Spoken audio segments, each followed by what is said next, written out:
Good evening, Chris. Good evening. Good evening, Coach, at good evening sa mga classmates natin tonight. Yan, magandang gabi po at medyo maulan, hindi man maulan, makulog at makidlat na martis ng gabi. Sa ating Nagbabadya. lahat, magbabadya. Magbabadya. So, nagbabadya ng ulan. Parang lately umuulan ng mga habang tayo natutulog ay umuulan. Ayan. Okay din. Kasi kanina, ang balita ay dahil sa mga pag-ulan ay wala na tayong magiging kakulangan sa tubig hanggang sa buwan ng Setyembre. Ayan. Parang nasa TV Patrol lang eh. So ano raw, kanina talagang inassure nila ang publiko na walang water interruption. At least dito sa Metro Manila yan. Siyempre yun yung covered ng ng Maynila at Manila Water mostly. At siyempre patuloy na pagtaas ng presyo ng gasolina. Topic din kanina sa mga balita eh, di ba? And then yung napipintong paghingi siyempre ng provisional increase sa pamasahe for our mga brethren na nasa transportation sector na hindi naman sila malugi sa pamamasada nila. Very interesting how mula nung bata pa ako yan yung mga cycle ng balita. Yung 1970s, imagine hanggang ngayon, no? Yung paulit-ulit din talaga yung mga balita. Yes. So, kamusta naman dyan sa San Juan? Okay. Nasa New Manila pala. New Manila. Quezon City na, hindi na San Quezon Juan. City na pala, hindi ka na pala San Juan. Kamusta naman dyan?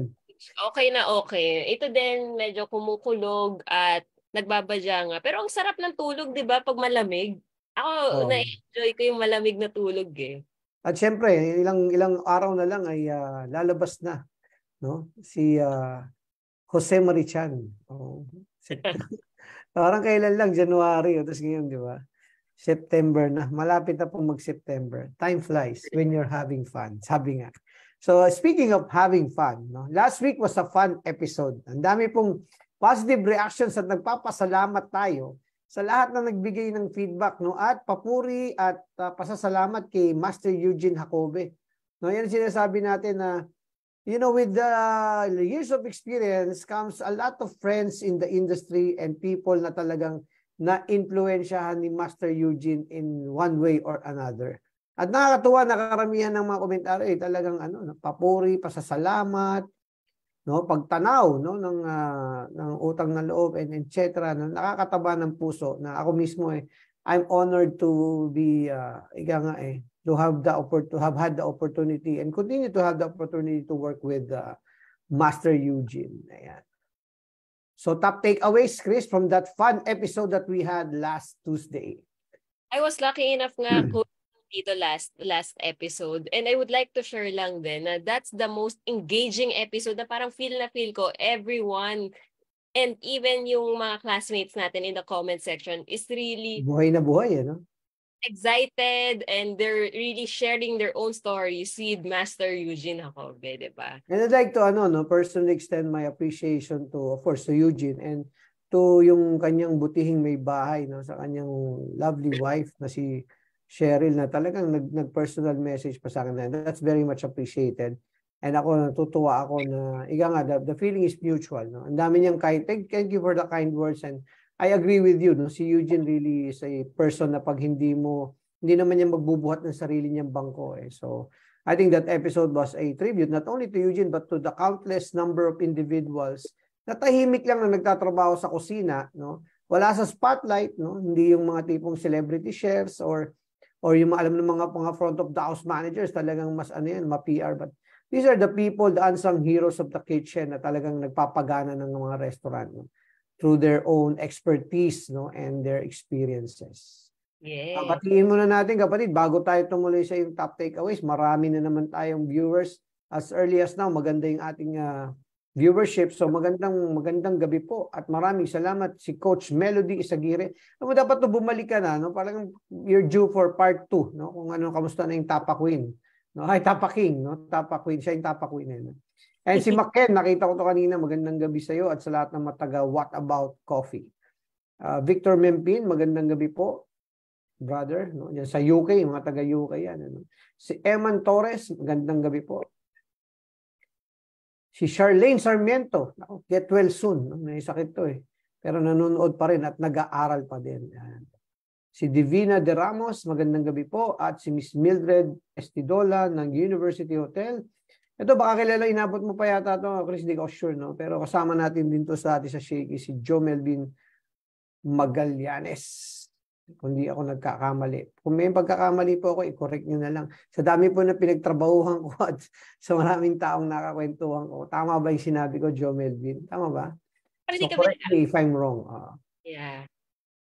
Maganda ang topic tonight, sabi ni Macken. Marami talagang kasi nga, the topic is very relevant and timely. Pero bago tayo tumuloy sa topic na bago, mag-top takeaways muna tayo from the last episode. Sige, go ahead, Chris. Yeah. Anong napulot mo? Ayan. Yes, coach. So, first one ko is being organized is the key to be a good kitchen leader. Ito yung lagi ko, when I began my journey sa restaurant industry, lagi kong naririnig yun na yung sinasabi nila, there's money in the kitchen, 'di ba? Lagi kong naririnig 'yun eh. So, yun yung na-share din naman ni Master last time, 'di ba? Yung pagiging organized means the difference being a good kitchen leader and a good cook lang, 'di ba? Parang ganoon. Yeah, ang importante nating dapat ma-recognize yung pagiging organized is also indicative of how you are kumbaga how you are staying ahead of the curve, 'di ba?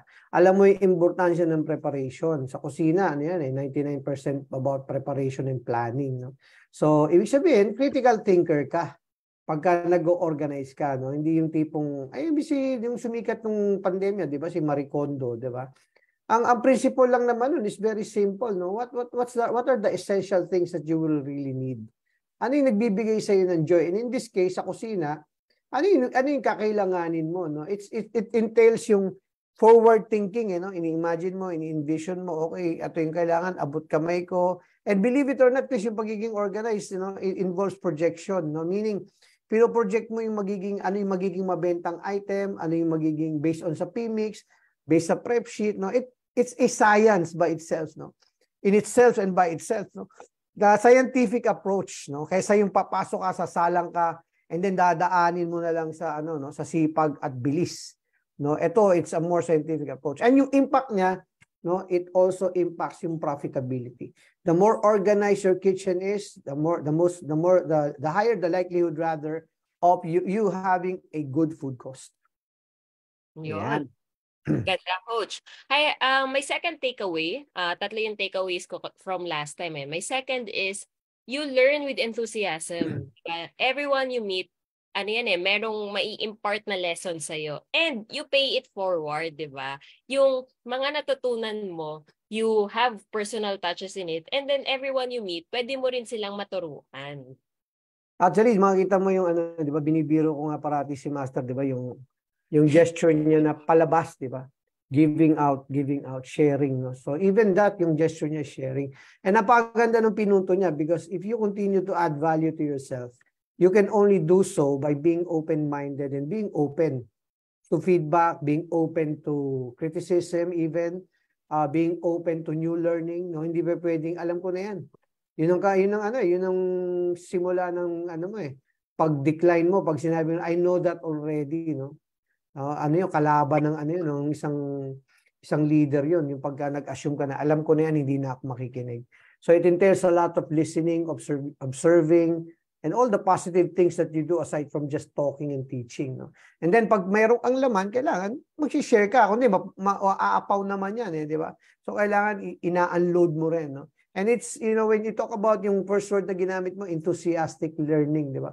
Enthusiastic learning and enthusiastic coaching. Pareho pinagmumulan yan, it's a love for sharing. And sharing is a manifestation of caring. Diba? If you care about people around you, not just yourself, you will share. Diba? Ang ganda nun, Coach. It makes sense, diba? Sharing is caring. O, diba? Malalim yun. Malalim yung sharing is caring. Kasi, actually, kung hindi ka nag-share, ibig sabihin, mababaw yung malasakit mo sa iba. No? Medyo, insecure ka or feeling mo, mauubusan ka. No? Kaya dinadamot mo. No? So, but I think yung guest natin last week, pinrove niya na you can still maintain your unique value even if you share a lot of things to others. Yes.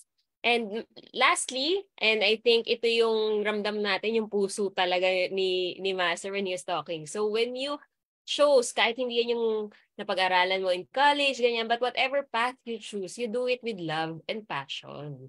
Sabi nga ng nanay niya, di ba, nanonood yung nanay niya throughout the episode. Sabi niya, akala ko magpapalipad ka ng eroplano, yung pala, sandok yung hahawakan mo. No? But, she meant it with a positive tone na yung passion ni Eugene is the kitchen, di ba? And doon niya nahanap yung platform niya to express himself and to share and to work with the finest chefs in the world. No? And yung maganda ron, yung natutunan niya, ipinasa niya, yung tech transfer. 'Di ba? Hindi niya niyayabang, no? Pag hindi mo napansin mo last episode, hirap na hirap siyang magkwento eh. Anything na, so ako na yung nagbubuhat ng bangko niya, no? Because that was actually my way of appreciating him. And in all of the countless times na talagang, kumbaga pagkasama mo si Eugene sa kusina, hindi ka kakabahan eh. Kaya pamoste talaga yan, no? Pundasyon talaga, no? And then sabi mo nga, no, it's a very important realization that yung passion natin, alam mo yung root word ng kanina ko lang 'to nalaman, no? Dahil nakikinig ako ng mga podcast, parati kong ina-advise sa mga tao 'yan. Podcast, no? Mamaya pag-usapan natin yung shinare ko sa inyo, no? Bahagya lang para ma-share natin sa iba yung mga bagong ang mga bagong binabasa at pinakikinggan natin. Ang importante, no, ang passion pala nagsimula sa root word na pasu, no? Na sa Griego yata o sa Latin, no? Hindi ko na maalala kung Griego o Latin. Ayun pala may kaugnayan sa suffering, no? Kasi sinasabi diyan, yung anything that you will suffer for is your passion. Ibig sabihin, yung willing kang literally, no? Magsakripisyo para magawa mo, ma-attain mo, makamit mo, is your passion, no? Hindi siya yung hobby, no? To be differentiated from a mere hobby or something of a want, di ba? Want lang, di ba? Parang I want to have that. Passion is something that will entail, alam mo, na paghihirapan mo, but at the same time, you find fulfillment in doing it. So, yun yung nakita natin sa guest natin last week, di ba? Ayan. So, segue tayo, no? Parang ang ganda ng continuity, no? So, ngayon, no, na pag-usapan natin yung pundasyon sa kusina. So, are you ready to be an entrepreneur? Diba? Napakaganda, no? Kaya andito si Maken, eh. Dahil inaabangan niya, kita ka Maken, sabi niya, Coach, talagang yan yung episode na inaabangan ko. Sabi ni Joe Melvin, tama. Medyo pa yung sharp pa yung memory ko. Salamat, Joe Melvin, for validating. Si Tintin Beltran, nanonood rin at ang mga taga-University Hotel, nakasama ni Miss Mildred din. Si Jacqueline Sebastian, at kasama ni Master to, dati sa Outback, si Donna Ravago. No? Si Donna. Magandang gabi sa iyo, Donna. Ronnie De Ramos, Vic Guevara, Adrian. Si Adrian, nanonood. Ito, negosyante rin to. No? Resto negosyante rin to sa Valenzuela, si Ryan Pinpin. So alam ko, ina-expect ko manonood dyan. Si Marinor de Guzman, si JD Casino, ang aking manugang na inhinyero, no? At si teacher naman, parang si teacher yan to, pero ibang generation, si teacher Sening Adriatico de Mate, ang aking advisor nung grade 6, no? Siyempre, representing May Kawayan, Bulacan. Si Francisco Pelone, si Kiko, nanonood, taga-UH din yan. Si Junie Nara, anahin taga-UH yung gabi. At siyempre, isang magaling na entrepreneur, si Miss Anne Bernice D. Magandang gabi po, ma'am. Yan, magaling na entrepreneur yan. No? At si Kaiser Mendoza, nandirito rin. No? Maria Rosario Fernandez, Nats Tobias, parati yan, nandirito. Chef Jordan Bernardo, Kit Lavilla. No? Ayan. Good evening din sa inyong lahat. At gusto ko lang pasalamatan yung mga taga-Go Negosyo at mga taga-DTI, no, sa Cavite, Calabarzon area. They had me as their guest speaker last week, no? And it was a fun experience for me, 4 hours of yung module 1 na tinatawag nila, no? It's similar to our topic tonight. And there was about 50 plus attendees, and maraming salamat sa mga bago kong kaibigan ng mga resto negosyanteng gaya natin. So, andito yung iba ngayon nanonood, no? So, babatiin natin sila mamaya. So, what is our topic tonight? How to be, ano sabi, Chris? Practical tips on how to develop an entrepreneurial mindset. Doon muna tayo magsimula sa mindset. Yes, mindset muna, di ba? Yung titignan muna natin, ready na ba tayo maging entrepreneur? Very sabi ni Christy Kaiser, isa siya sa mga naging mentees ng Module 1. Gusto ko nga, ako na yung mag-Module 1 parati kasi paborito ko ring topic yan. Sabi ko sa mga taga-DTI. Salamat po sa mga taga-DTI. Ayan. Sige, Chris, fire away. Maraming nag-aabang. Very exciting para din sa akin tong topic na to, Coach. Kasi di ba we always talk about, di ba, yung ano ba yung pagiging entrepreneur? Ano ba yung, kasi ang dali, yung mag-jump into, sige, gusto ko na mag-business, gusto ko nang gawin to. And nakita rin natin to nung, of course, nung pandemic, di ba, ang dami talagang nagkaroon ng online business, ang daming nagtangka din na mayroon sila mga SMEs on the side, ganyan. So, ano ba talaga yung mindset? Ano bang yung dapat nating i-ready before we jump into the action? So, ito yung mga pang-universe kong questions sa inyo, Coach. Kahit umulan, pang Miss Universe talaga, mga questions yun nila ni Cher at ni Bianca. Silang tatlo po. FYI, ang naggagawa po ng mga katanungan dito, si Cher, si Chris, at saka si Bianca. Magandang gabi po sa inyong lahat. Paumanhin daw, sabi ni Cher, at medyo busy siya sa kanyang work. Ayan. Okay lang with Cher, kasi very lucky din ako dahil gustong-gusto ko talaga tong topic na to. Kaya gusto ko rin yung face-to-face na yung discussion talaga with all our classmates. Hindi pala face-to-face dahil digital tayo. Online. Online discussion. Virtual. Ayan. Sige. Sige. Fire away. Tanong ko, Coach, ano ba yung definition ng entrepreneurial mindset? Bago natin palalimin to, ano ba yung definition? Ano ba yung entrepreneurial mindset? And ano ba yung examples nito sa real life settings? Para hindi tayo nag-iimbento, kuhain natin kay paring Google. Sabi ni paring Google, entrepreneurship is the creation or extraction of economic value. Kaya magandang pagtuunan natin ng pansin mamaya yan. By definition, it's primarily economic. No? With this definition, entrepreneurship is viewed as change, generally entailing risk beyond what is normally encountered in starting a business, which may include other values than simply economic ones. Sa dulo, dinisclaim din niya, sabi niya, which may include other values than simply economic ones. So ngayon, i-search naman natin, mindset. Medyo ano yan, madaling sabihin, di ba? Parating mo naririnig. Mindset. Ano bang kahulugan ng mindset? Di ba? Ano bang kahulugan? Di ba? Sabi dyan, no, mindset is the established set of attitudes held by someone. No? Parang napakalawak ng definition. Established set of attitudes. So nagmamanifest siya sa attitudes held by someone. No? Well, if we look at it, no, parang masyadong vague. Masyadong malawak. No? May nagsasabi rin, a series of self-perceptions or beliefs people hold about themselves. So in this case, what are the beliefs or perceptions that we hold about being an entrepreneur? Diba? Actually, merong, if you look at, if you search for it, no, merong diretso ang tanong, what is the meaning of entrepreneurial mindset? Merong ganun. No? But, you know, that's not our point tonight. Our point tonight is to talk about it from a perspective that is, from from my experience as a coach, as a mentor, and more importantly, as somebody who transitioned from being a former employee to becoming an entrepreneur. Diba? So, ang katanungan what is an entrepreneurial mindset? Diba? Entrepreneurial mindset is for me, right now, nare-realize ko lang. No? And it is an ongoing realization for me. Because napakahirap bitawan ng employee mindset ko nung araw. Parang doon ko siya iahambing. Ano ba yung meron ako dati? Well, I had an employee's mindset. No? Na nandun ako sa comfort zone na meron akong sinisweldo, buwan-buwan. No?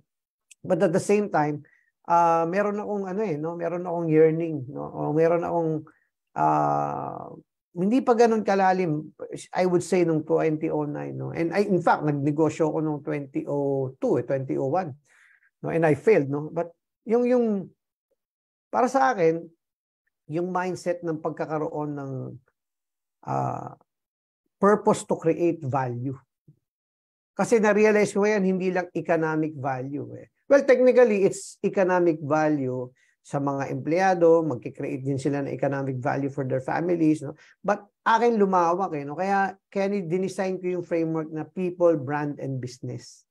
Doon ko na, doon ko na forge yun. No? After, and this is not, recently lang yan. No? Recently, mga siguro 4 or 5 years ago ko lang na-realize na when you put up when you become an entrepreneur, no, you actually have to develop a mindset that is not only focused on business but also on people and brand. Lagyan natin ng mga additional words that will make my description more precise. Now, when you when you have an entrepreneurial mindset, you should have the mindset of having to lead people, no? Having to develop and promote a brand, no? And then lastly, no, pangatlo pa, no, hinuli natin, inuna natin yung people, yung brand. Yung pangatlo is how to start up, no, manage, and grow and sustain a business.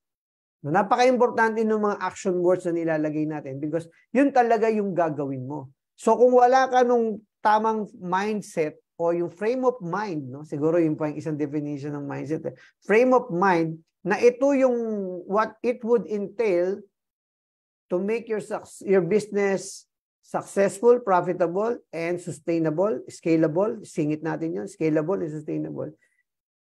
Matitisod ka, no? Gaya ng nangyari sa akin.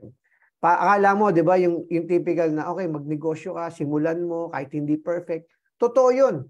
Pero along the way, you will realize that there are necessities, no, or requirements that whether you do it or not will be required of you by the market, will be required of you by the competition, the competitive landscape, will be required of you by the mere nature of doing business wherever you are. You would have to lead people, no, you would have to develop and promote a brand, and you would have to start up, manage, grow and sustain a business. Napakahalaga because ang isang tinataling salita sa mind setting is yung expectations. Diba? Kasi pag hindi mo na-arok yung expectation, ma-overwhelm ka. Diba? Pero may solusyon dyan. Gaya ng mga nakapakinig ng Module 1 dun sa Go Negosyo session namin sa DTI, no? Ang dulo naman ay mapapabuntong hininga tayo na meron naman palang kasagutan. Buntong hiningang maayos, hindi yung buntong hiningang, diba, parang nai-stress, no? So, yun ang mahabang sagot ko sa maikling katanungan mo. Pasensya ka na, napahaba, okay? Sige. Gusto ko lang din i-add, Coach, na I think even though we went through the route na parang feeling natin pag meron ka entrepreneurial mindset, it really business agad yung naiisip natin. And I'm looking at it from a point of view na as an employee, it's very important then for me to have that entrepreneurial mindset. Kasi turning point yun na I think yung time na as an employee, hindi naman tayo lahat magja-jump na, oh, may sariling business na ako agad, di ba?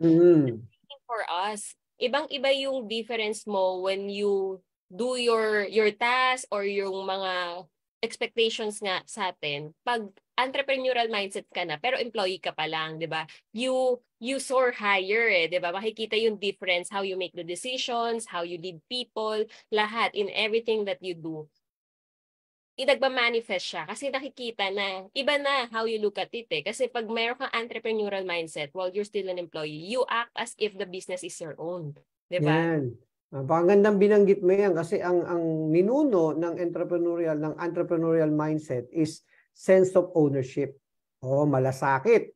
Malasakit sa negosyo na tama sinabi mo that even though you're an employee, if you start acting like an owner, you're actually practicing na ang nagbabayad ng tuition fee mo yung may-ari ng negosyo. Kasi pinapasweldo ka, but at the same time, you are learning from the owners, no?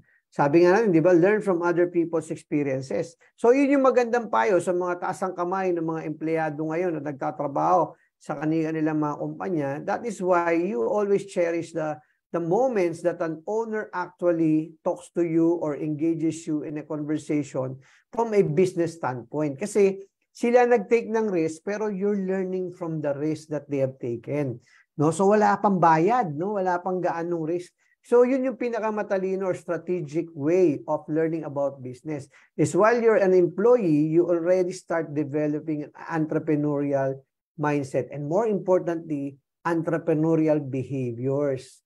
Kasi hindi pwedeng puro mindset din lang, no? Kailangan you act out, no? Yung mga kinikwento ko, 'di ba? Madalas kong kinikwento yan na if you're an employee and you find yourself na hindi mo iniiwan yung tindahan, kung hindi siya nasa maayos na kalagayan, no?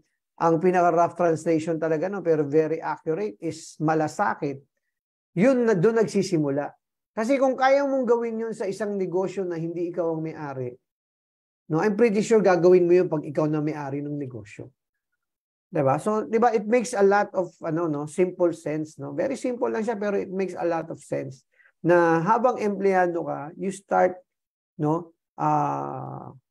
developing an entrepreneurial mindset, no? And not to be not to be compared with yung quiet resignation and all the new ideas that are being realized right now. And I'm not saying that's bad. It's actually good because you realize that the owners are not actually asking you to slave away at work.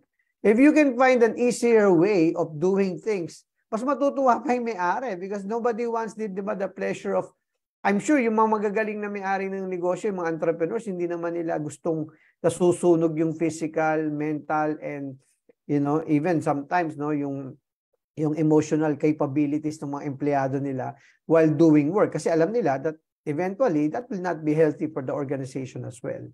Diba? Hindi rin siya aligned dun sa entrepreneurial objectives, ika nga. Yes. Ang ganda, Coach. Ang ganda ng simula natin. So, pag sinabi natin entrepreneurial mindset, how early this can be developed ba? And saan? How and where can we learn it? Yan, no? Joe, pupunta tayo rin sa framework na ginagamit natin. The earlier you can develop a vision, no? Whether you're young, no? Ako, I remember myself, no?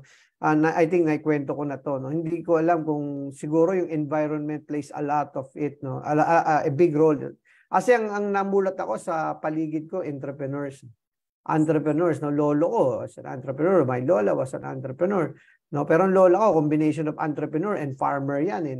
Pag sa hapon, nagtatanim, no, sa umaga nagtatrabaho sa restaurant, and yung paligid ko was full of Filipino Chinese entrepreneurs, no? Yung mga kaibigan ng lolo ko may-ari ng bazaar, yung mga kaklase ko sa school, ang mga magulang pag tinanong mo karamihan yan business people, no? So siguro doon ako maagang na expose, no? And I know around in the school it's not even odd if you're selling something as a student, no?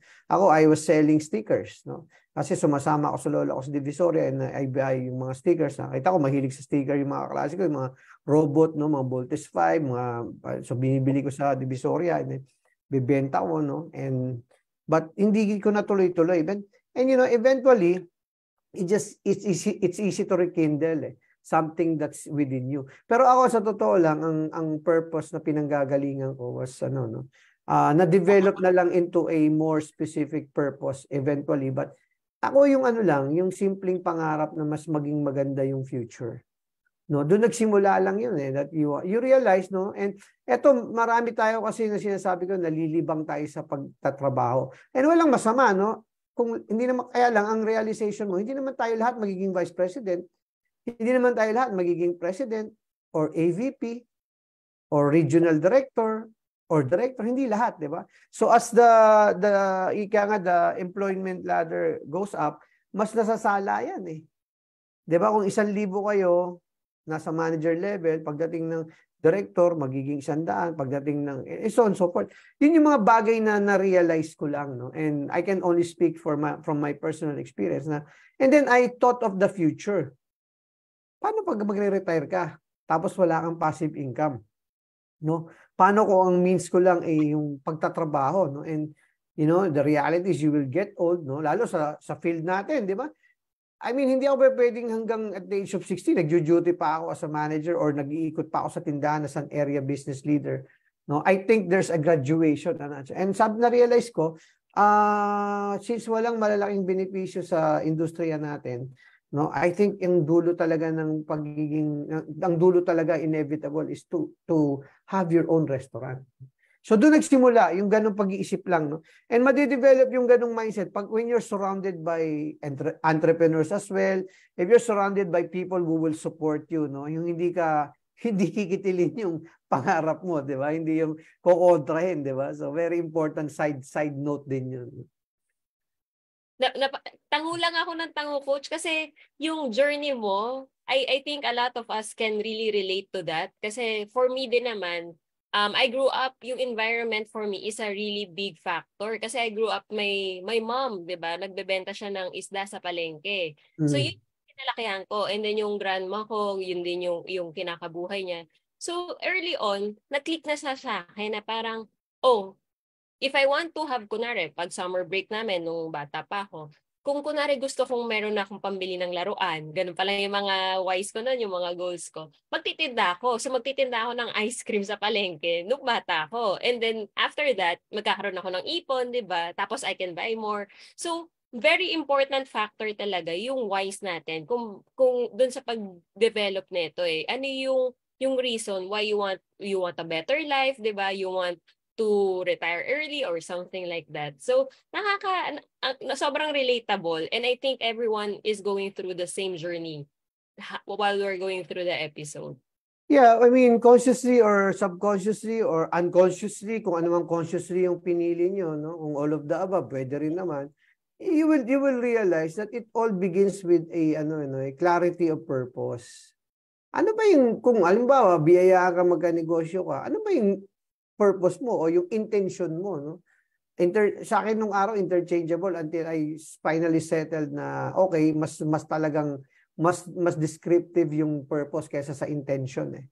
Kasi dati sinimplify ko na positive ba, o good ba yung intention mo or evil ba yung intention mo, no? But eventually I chose the word purpose because it speaks of your motivation. Why? Why do you want to go into business, no? And kung ang sagot mo lang doon ay pera, maraming way para kumita ng pera na hindi naman kailangan magnegosyo. So lalawakan mo ngayon yung why mo, no? You have to be very specific. Yun yung importanteng diskusyon na mag-isa ka lang kailangan ma-figure out mo, no? Maybe you can ask for the intervention of others as discussion buddies, but ultimately you will be the one to decide ano ba yung purpose ko, no? Kasi yung mga sinasabing, para wala na akong amo, para hawak ko yung sarili kong oras, well, those are secondary benefits. Eventually, not at the start, no? Lilinawin ko, not at the start. Eventually, you will have that, no? That luxury of, developing, diversifying into other fields or kung masi-set up mo ng maayos yung, especially yung aspeto ng leading people, di ba? Yun. So, coming from that, Coach, how do you prepare for uncertainty and take calculated risk para ma-achieve naman yung mga goals natin or yung purpose natin why we got into business? Ang lalim ng katanungan na yun kasi uncertain nga di ba? By the definition of the word, parang ano na rin, parang siya mo, force majeure, etc. And, the classic example is, the pandemic that we just, went through, no? And I think the impact is still being felt up to now. Ang realization ko doon is, yung preparation talaga is ahead of time. Kaya nga preparation, di ba? Preparation, no? Preparation, no? Prepare, no? Yung word na PRE, no? Yung suffix, prefix, no? Ang sinasabi natin doon is, you will realize na kung nag-invest ka sa education mo, sa pag-aaral, pakikinig ng podcast, no? Pakikisalamuha sa mga taong may tamang mindset, mga entrepreneurs din, no? Leadership, no? If you really invested time in really devoting hours and resources to learn more about leadership, magmamanifest eh. Sabi ko nga parati, di ba, opportunity at saka yung preparation, hand-in-hand yan eh. Hindi mangyayari yung success o hindi mo makakapitalize yung pagkakataon kung dumating yung oportunidad at hindi ka nakahanda. Ganon din sa mga sinasabi mong calculated risk, no? Uncertainties. Ano yan eh, reality ng mundo yan eh. And I don't agree na nung araw, mas maraming uncertainties nung araw. Kasi dati wala yung teknolohiya that we enjoy right now, di ba? A simple thing, no? Nung araw, hindi ganyan ka-accurate ang prediction ng weather. Tama? Pero you will be surprised at how many people don't even utilize yung weather app, no? At hindi pa rin nagdadala ng payong, hindi pa rin nakahanda. No? And I mean, these are simple things that I would like to use as analogy, no? Na mas uncertain nung araw ang mundo. So ngayon, with every available resource at our disposal, kumukonti yung beyond our control eh. Tama? Yung at this point in history. No, even yung pandemya, kung nangyari yan mga 30 years ago, baka mas doble or triple yung mga nalipol eh, di ba? So, I mean, all of these things we have to, again, we're talking about mindset. No, yung uncertainty is there. Pero ang ang importante sa uncertainty is preparation. Hindi ka pwedeng mag-react lang pag may uncertainty. Kasi pag nagre-react ka, late na yun eh. So, may ipon ka, no? 'Di ba? Kaya nga parating sinasabi, isa sa mga importanteng entrepreneurial mindset is yung pagsusubi ng contingency fund, 'di ba? Meron pang rule of thumb yan kung gaano karaming buwan, kahit magsara yung negosyo mo, kung gaano kahabang panahon, kaya mong patakbuhin pa rin siya kahit na magkaroon ng malaking aberya, and so on and so forth. So ang advice ko dyan is, ang coaching point natin dyan is to address uncertainties. You have to invest in anything that will prepare you for any eventuality. Diba? And diba, araw-araw ang mag-i-invest dyan. Hindi yung kung kailan nandyan na yung pag narinig mo na yung uncertainty, it's too late. Diba? It's too late. Ibig sabihin, kaya nga uncertainty, dapat tiningnan mo siya noon pa. At pinaghandaan mo siya, however uncertain, however unspecified, or hindi describe yung uncertainty na yun. Anything can happen. So, what is your contingency? What is your plan B? What is your plan C? Ang pinakamaigi ron, magsimula ka dun sa, kaya nga entrepreneurial mindset eh, sa sarili mo muna. Yung mindset mo, yung heart set mo, yung soul set mo. No, yung spiritual ano mo rin. No? Although that's debatable, no? If you go technical. Sa akin, yun yung complete set eh, no? Na lahat nasa tama, align yung isip ko, yung puso ko, at yung kaluluwa ko. Naiisa yung purpose niya, no? Para pag isinakatuparan ko yung na-excite ako sa vision ko, gusto ko makarating doon, di ba? Sabi kanina, why? Doon naman tayo sa vision, yung where. Pag nilatag ko yung strategy ko, buo yung loob ko na gawin yung strategy ko kasi aligned eh. Align yung triple H ko eh, di ba? And yung S, yung spirit, no? I think yun yung importanteng may highlight natin. Na these things might not sound technical, no? Parang hindi siya kanina, economics yung topic, napunta tayo sa alignment. That's very important. Very important para sa akin yun. That's one of the things. Kasi kung dumaan ka ng pandemya, hindi ka aligned, madali kang mabuwag nun. Yung psychologically lang, ano ka eh, bibigay ka agad. And diba? Speaking of pandemic din, Coach, I think I would like to add din na dapat physically din, di ba, align tayo towards yung goals natin. Hindi pwede na yung mindset natin, yung gusto natin gawin, yung purpose natin, and then spiritually. And then yung physically, hindi ka able to do those things that you want to do. Yun yung one of the reasons from the pandemic, di ba? Health, investing in exercising, proper diet. No, speaking of a person was invested a lot in that, si Jake Castro, no, yung kaibigan kong idol kong si Jake Castro pagdating sa physical fitness, no. Talagang ano to eh, pagka nakita mo yung morpho lakas tao talagang si Jake Castro, aka Ferdinand Porsche, no, sa Las Vegas, Nevada. At si MIC Scheider Castro. No.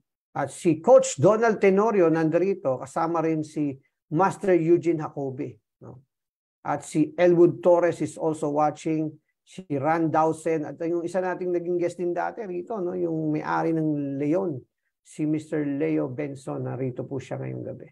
Nanonood. Maraming salamat. Ang daming nanonood ngayon, no. Sige, tuloy natin para masulit yung kanilang panonood. Yeah. Ito medyo mas ano na to, Coach. Ina-narrow down na natin. So, what do you think are the traits that can determine yung pagiging successful entrepreneur? And ano yung mga based on these traits, ano kaya mga real life application na pwede nating ibigay? Yeah, number one is you have to be diligent, no. Yun ang importante. Iba yung ano bang definition ng diligent, no? I-google natin 'yan habang sumasagot tayo ng katanungan, no.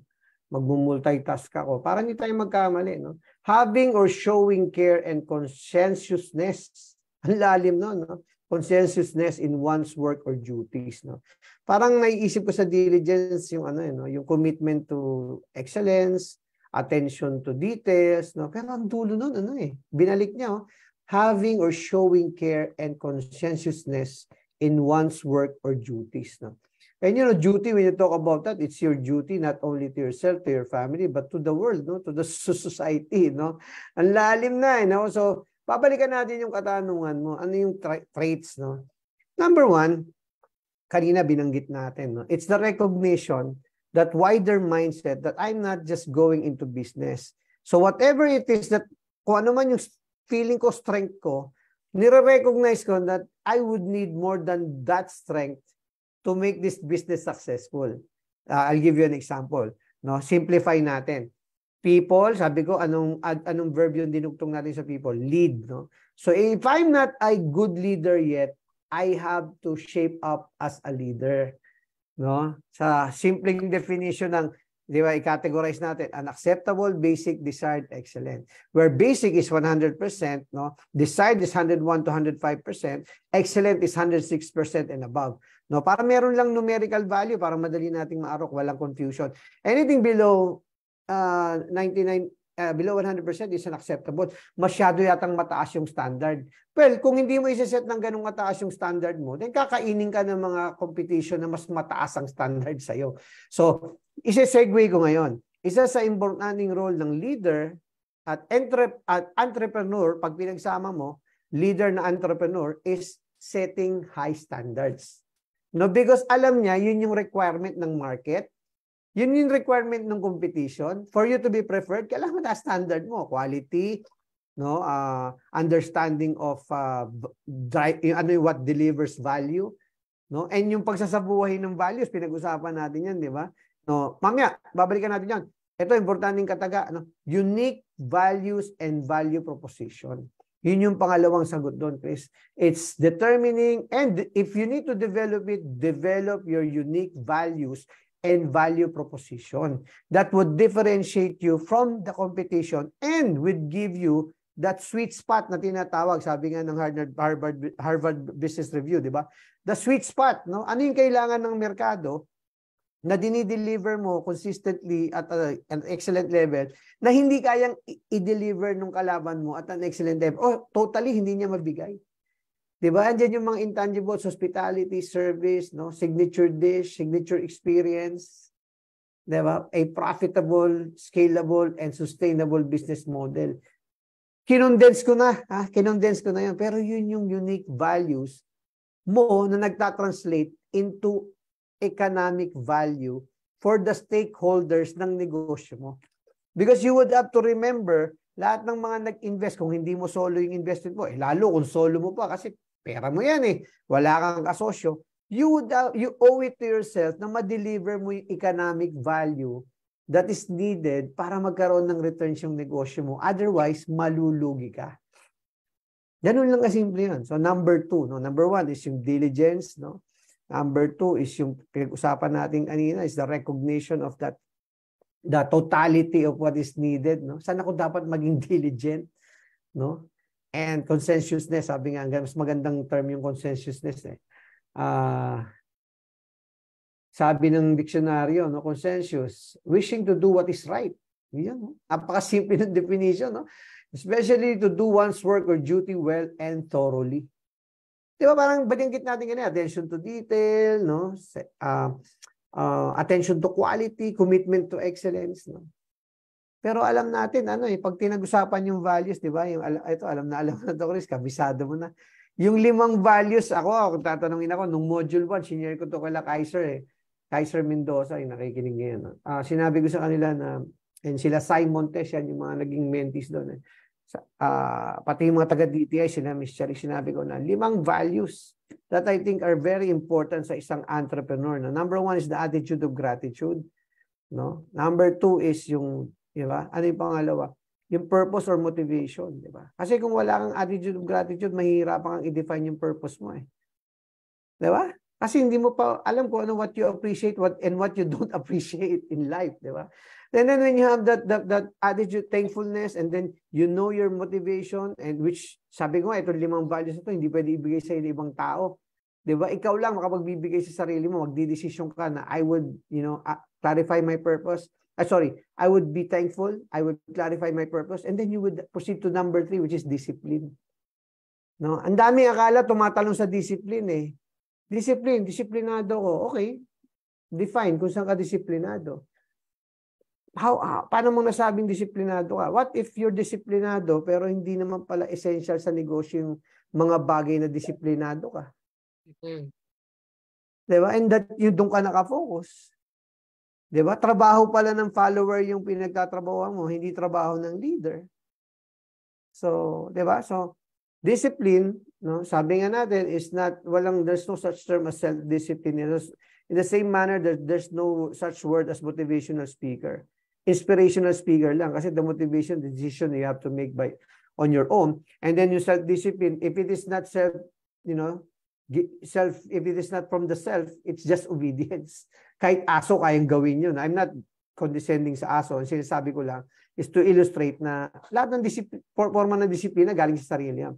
So, pag meron ka na ng tatlo, yung pang-apat, you can now commit to excellence. Prerequisite yung tatlo eh.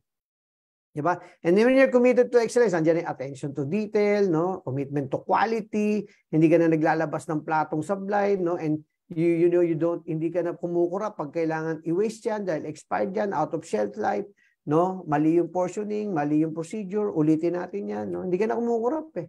Kasi alam mo, that will entail if you commit to excellence. And then lastly, yung accountability. Accountability na binanggit ko kanina, okay, magninegosyo ka. Ito yung tatlong kailangan mong i-develop. Hindi ko sinasabing ikaw ang maging expert dyan sa tatlong yan, pero it's the recognition that you need to tackle leading people. Hindi pwedeng i-delegate pala yan, no? Hindi pwedeng i-outsource among the three. Developing and promoting the brand, pwedeng collaborative, diba? Pero sa'yo pa rin yung DNA manggagaling kasi ikaw yung brand owner eh. And then lastly, no, you may delegate some parts of it, but the essential parts like signing checks, yung in and out, di ba? Yung simpleng approach ng mga Filipino Chinese or Chinese in general, business people, di ba? Na pag ninegosyo ko lahat ng pumapasok, lumalabas, dapat you're on top of it. Pag binabayaran, pinipirmahan, di ba? Tinire-receive, order, di ba? So you're on top of that, no? Is yung management of the business. Di ba? So, it will, siguro, dagdag ko na rin, Chris, when you talk about traits, no, you would have to be a good people person. Kasi you would have to work, build relationship builder ka dapat pag entrepreneur ka. No, hindi ang mindset mo akala mo, hindi, pipigain ko yung supplier. Ano yan? Talagang, I will negotiate for the best price. Well, you'll be surprised, no? Ang importante pala sa dulo is you build a positive relationship na win-win dapat, no? Hindi yung ikaw lang ang nananalo. Because pag ikaw lang ang nakikinabang sa equation, that will be short-lived. Sorry, ang haba ng sagot ko, pero ano yan eh, dugtong-dugtong kasi yan, Chris eh. So, pag sinabi mo yung isa, dapat dudugtungan mo ng mga karugtong. Dapat holistic eh. Kaya nga sinasabi na successful entrepreneur, hindi pwedeng isa lang yung meron ka, di ba? It takes a whole, di ba, approach how to be a successful entrepreneur. So it's the recognition of the holistic requirement, no? Hindi nga approach the holistic requirement of doing business. Yes. So coach, ano naman yung mga, of course, pinag-usapan natin yung enthusiastic learning, di ba? So sa tingin niyo, coach, ano yung mga tips and tricks na napag-usapan natin to na hindi naman bigla na lang kayo nag-business, di ba? Dumaan kayo dun sa journey na naging employees kayo before, may mga na-meet kayo na leaders, mentors. So what do you think are the tips and tricks that you have picked up from other entrepreneurs that you've met in your journey? Siguro one of the earliest, siguro without formally telling it to me, no, kasi that was in the 70s, I was a kid, no, but you can see the legacy of it, no, yung signature dish. Kasi our pansiteria was known for that, and up to now, yung nakakatawa ng puso, people will encounter us and they will, kayo pa yung kamag-anak nung Delia's restaurant dyan sa BBB, no? Saan na yung pansit nyo? Diba wala na akong natikman na katulad no, and the secret is a secret, but our family members know it, but isipin mo din the importance of a signature dish, no? Yung a barrier to copying, no? Kahit anong gawing tuwad, no, at pangungopia ng iba, hindi nila makokopya because na protection naman yung recipe, no? Yung signature approach, signature methodology. And makikita mo yan, no? When you watch on Netflix yung mga famous ramen, famous na mga Michelin star, etc. It's more of that procedure, that attention to quality, no? And doon ko napulot yun, no? Learn that early on, no? Do not compromise on quality. Sabi nga ni Prof. Rene Domingo, kung naalala mo pa kasi sinabi niya, quality is survival, no? Hindi ano yan, no? It's the basic requirement for surviving in business. It's that commitment to quality, no? And hindi pa nga pinag-uusapan yung excellence, quality at the base, no? yung commitment mo na you should be non-compromising to quality. And I think yung grit and vision, yung vision, dami kong natutunan. Yan si Brother Zark, no, yung importance of vision, yung paano niya develop yung vision niya, di ba, at an early age. I think yung vision sa mga may-ari ng Jollibee, no, naririnig ko parati when I attended conferences. And sa kanila ko rin natutunan, unang narinig yung work smarter, not harder. Which is quite ironic because Jollibee nga, di ba, parang mga hardworking beast. But sinabi niya, work smarter, no? Be more strategic. No? Importante yun, hindi paramihan ng pawis. No? Hindi paramihan ng hirap. No? It's about focusing on the strategic approach. No? And yung the most efficient how. Yan ang tawag ko ron. No? Mr. Prieto, dami ko napulot about business development, pati si Sir Vic Gregorio, no? Silang dalawa tandem din sa Shakey's. Dahil ko napulot about business development, no? Yung being disciplined about the parameters, and if you make exceptions, you have to justify it. What is the strategic kay MVP? Natutunan ko na, Mr. Pangilinan, narinig ko yung economic value, meron yung proposition, pero meron din siyang strategic value. And some propositions are mas mataas yung strategic value compared to the economic value, no? Sa Outback ko natutunan yung yung principles and beliefs. Doon ko nakita in action yung etong values na to, pag pinanindigan mo, magki-create siya ng economic at strategic value. Dati hindi ko parang inihiwalay ko yung parang ang feeling ko intangible masyado yung mga values, beliefs, no? Pero napatunayan ko at an early stage in my career na pag isinabuhay mo yung values, it will translate into economic value. No? And, not only for you, but for the stakeholders. No? Ano pa ba? Marami kong very blessed ako. Ang dami kong na-encounter ng mga magagaling na entrepreneur at mabubuting tao. No? Hindi lang, kasi sabi ko nga, if you ask me, a lot of it is about leadership and building relationships. No? The technicalities of doing a business, no? Madali na yan, no? Madali na yan. But yung importante is yung fundasyon mo dun sa values. And ako, isa rin yung ito, very important, no, is yung mindset mo dapat is very humble. No? Never ever think that you're on top of the top of the industry, or never kong iniisip yon. Never ko naging goal yon. I'm a constant and up to now really devoted student of the trade. No, I learn, I listen to podcasts, I talk, and I listen more, I talk less.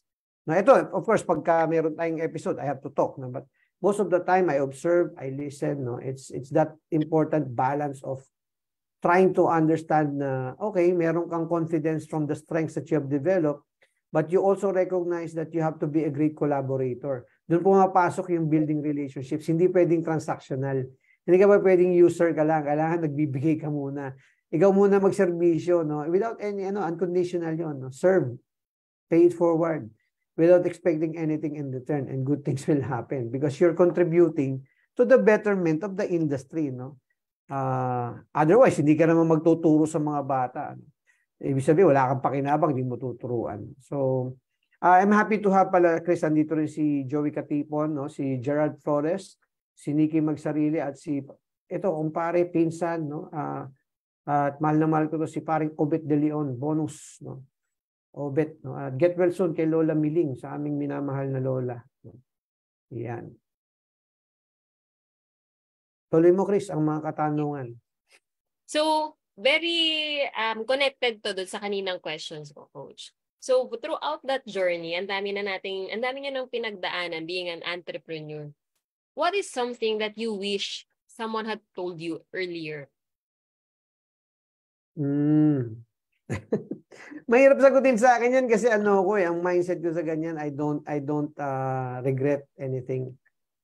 No, I do better. I make a commitment to improve, but I guess that process of committing a mistake, or the timing of God is perfect para sa akin yun, no?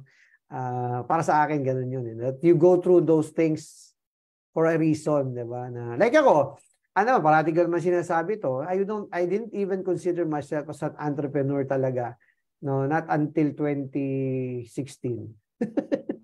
Because hesitant entrepreneur ako eh. Meron pa rin akong safety net of being employed eh. Hindi ako totoong hindi ako totoong nag-take ng risk. I cannot take credit for anything, for something that I didn't really do, no? Intentionally, no? Talagang takot pa rin ako. Nagtatrabaho pa rin ako kahit meron na kaming negosyo, no?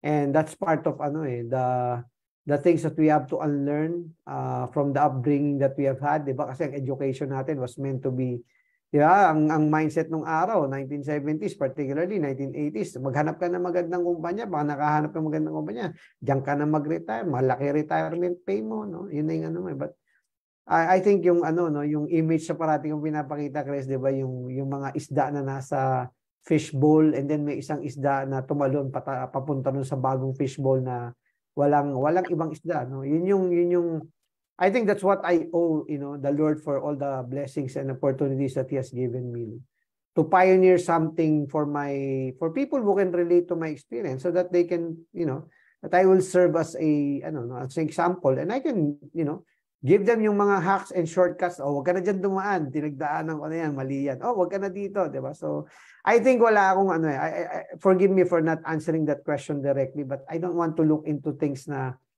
it should have been earlier. No, I believe that God's timing is perfect. And I had to go through what I had to go through para mas marami akong maikikwento sa every Tuesday ng gabi. Sige, Coach. Ano na lang I'll rephrase it. Ano na lang yung gusto mong sabihin or bigay na advice para sa mga new entrepreneurs or yung mga nagbabalak? Ako yung oras. Time and options. Ayan, late ko na natutunan yan eh. Time and option. Ibig sabihin, if you sum it up, of course, iba yung yung may halagang bagay. No? Hindi man bagay yung pamilya, yung Diyos, iba yun. When you talk about time, time is very valuable. And you don't waste your time. No? Kailangan malinaw ang objective mo if you going to spend your time. And ito parati ko sinasabi sa ending ng show, di ba? And sa buhay, if people know me, they would, if you ask, ano ba yung mga porito sinasabi ni Coach Romel? Isa to sa parating kong sinasabi, sinusulat ko sa pader, no? Kung kailangan ko i-vandalize, i-vandalize ko, pero hindi naman nagba-vandalize na. Is focusing on what really matters. No? Maraming clutter maraming distractions. And the challenge is to really focus on what really matters. No? Sabi ko nga, expand pa natin. Be where it matters, when it matters, no? Doing what really matters with who really matters, di ba? Kasi you realize that it's not work-life balance, it's work-life harmony. No? Life is big, no? It's supposed to be a whole rich experience of things, not just, spending time on, making a living. Diba? It's, developing, designing a life. Yun ang buhay Kaya nga buhay diba? And if you look at history, kasi history buff ako, nung araw, titignan mo yung mga tao, wala namang ganun kakomplikadong desisyon Diba? So they're able to focus on what really matters. And yan, in a world of ironically, ang daming distractions, hindi tayo nakaka-focus sa kung sino talaga yung mahalaga. And then, nakita na, lumipas na yung panahon, patay na yung kamag-anak natin, patay na yung magulang natin, no? Tumanda na tayo, and so on. No? It might sound, parang sentimental, but that's true. Kaya dine-develop mo is not, you're not, accumulating money. You're supposed to develop options for yourself. Di ba? Like ako, kaya ako motivated mag-improve sa communication ko because I want to be a public speaker. I want to write a book. Di ba? I want to share. No? Because yun yung value ko pagtanda ako wisdom. No? Hindi ka na pwedeng mag-manual labor. Hindi ka na pwedeng mag-duty sa restaurant. No? So, iba na yung madidevelop mong value. So, ako yun yung yung marami kong sinayang na oras. Marami kong sinayang na oras. Marami rin akong ginugol na oras hanggang ngayon. Pinakikinabangan ko. Physical exercise, walking, playing basketball, being disciplined about yung diet. Yun, mas maaga dapat siguro ako nag-diet. Speaking of which, nagsimula ako mag-diet, 40 na ako Kung di pa ako na-diagnose, yung mga ganung bagay. No? But again, you have to go through the process for you to value it more. No? So, I think yun yung advice ko sa mga batang entrepreneur. No? Every day should be, every time spent should be adding value to you.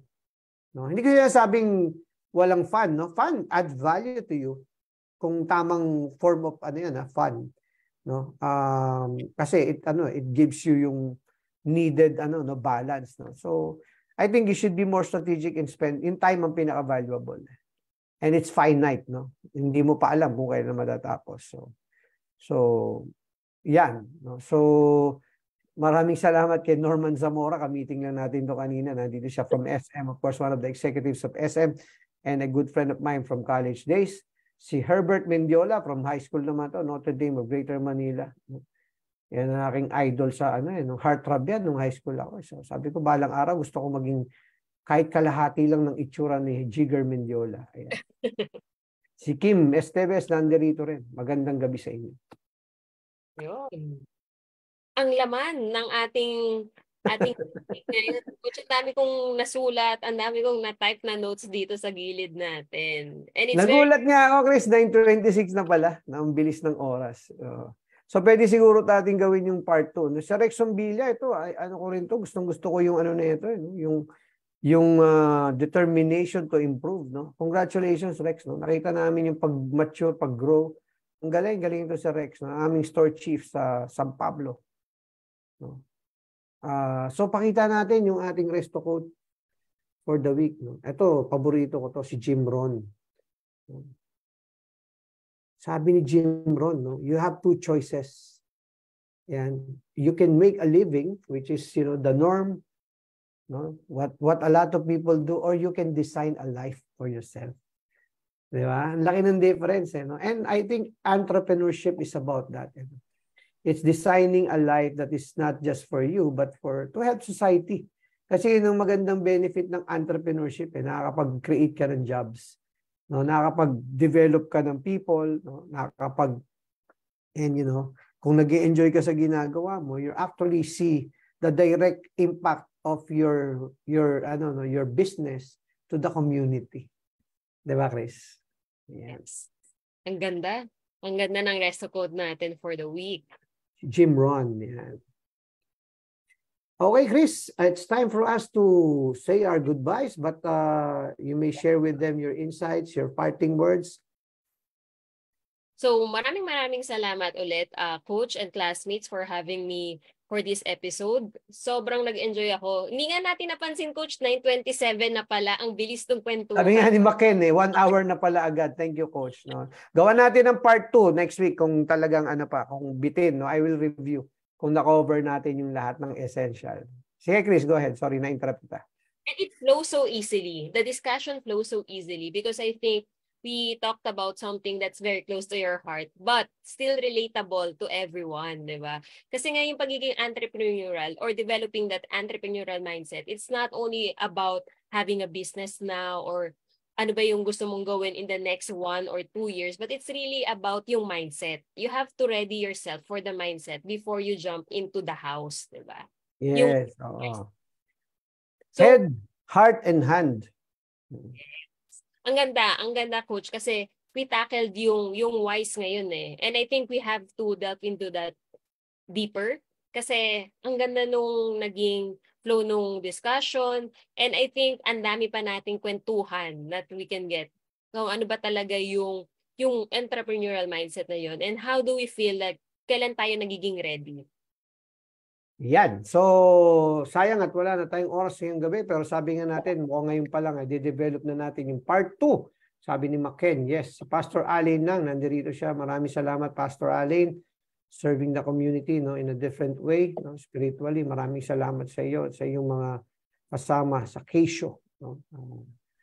Ito lang, may request lang po ako bago tayo magwakas. Yung mga nanonood po rito, mga classmates natin na regular, pakiusap lang po kung pwede nating i-share, kahit sa isa lang, i-share natin yung Tuesday class natin sa mas maraming tao. If you know someone who's planning to start a resto negosyo or currently an employee in a restaurant, or narinig mo, they have dreams of being an entrepreneur. So please, i-share natin kahit isa lang. Isipin mo, i-share lang natin sa isang tao, mag-invite tayo ng isang classmate, panibagong classmate every week. Meron tayong 50, sabi mo nang kasama na yung mga break, mga 40 plus episodes na lang in a year, di ba? So, bawat sa isang nanonood tayo, we have 6,000 followers, but we have about around mga 100 plus active watchers or viewers talaga ng live every week. So, lang, share natin para po mas marami pa tayo. And if you have suggested guests, yung mga gusto nyo pong i-guest natin, kakilala nyo, sabihin nyo lang po. Again, the Resto Coach is not me. It's us, no? The entire community of coaches who care for each other and want to add value to each other. So, si Jerry Tan, umabot pa. Brother, magandang gabi siya. Tapos saan yan? Nasa leasing side naman ng negosyo. So, maraming salamat po sa inyong active na pakikinig. Hindi nagbago ang ating viewership from start to finish. No, yung mga dating guests nanonood, si JV nandarito rin, no. Nakakataba ng puso because if we make this a habit and we share the habit to more people, then I'm pretty sure it will be a better industry, no, for not only here in the Philippines but worldwide, no, yung restaurant industry will improve. So never underestimate our power as classmates, no, as Tuesday classmates. So with that, again, remove the clutter and focus on what really matters. Maraming salamat po and God bless us all. Thank you very much, Chris. Thank you very much.